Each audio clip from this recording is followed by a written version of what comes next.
I want my kids to stay here in Siloam and find a good job and a good place to live and not want to move away. I know that that's one thing that I wonder about with the future is how in the next 20 years how the infrastructure is going to scale with not only roads but also utilities, including internet and some things like that.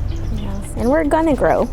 We love the mountain bike trails too, which we've got some great ones here, and opportunities for more. I'd like maybe a cultural activity center or something. I mean, like a place to have like the folk dancers or something. A lot of businesses, they really are looking about what does a location have to offer their employees, and Siloam has a lot of great things to offer, and the plan gives us the opportunity to create more of those that are better for the people that already live here, and incentives for businesses and people to want to come and thrive.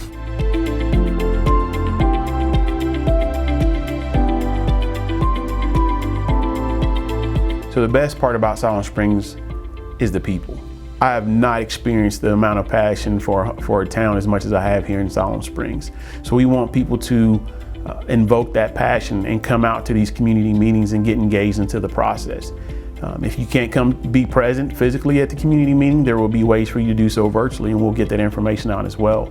As well as we have a website, and we will give you updates. You can give feedback about where we are in the process and what you desire to see in the plan, whether it be outdoor recreation, bike lanes, parks, city facilities. We want to hear from you and make sure that we are responsive to what the desire of the community is. A comprehensive plan is really a guiding document for a community on how it wants to grow.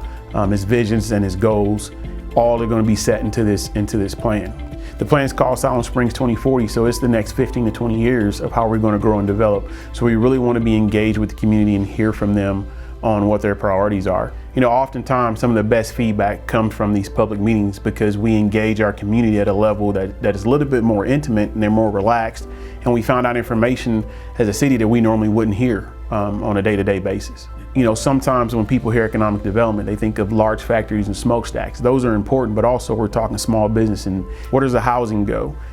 Single family subdivisions versus multifamily, industrial, commercial. I don't think it would be very desirable for someone to have a home next door to a large industry. So what this plan will do is help us lay it out so we have residential in one area, commercial in another, mixed use where we can, so you have some commercial and some residential, and then those more intensive uses like industrial will be elsewhere in a new industrial park is what we would like to see laid out. So this community meeting coming up on June 29th, it'll be at 6 p.m.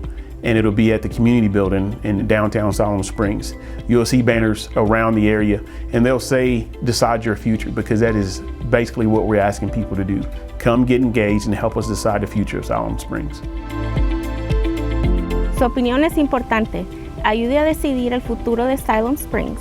La Junta Comunitaria será el 29 de junio a las 6 de la tarde en el Edificio Comunitario. Now is the time to make sure elected officials and city staff know our goals and priorities for the future of Siloam. I will be at the community meeting on Tuesday, June 29th. I hope to see you there. This is our chance to decide the future of Siloam Springs.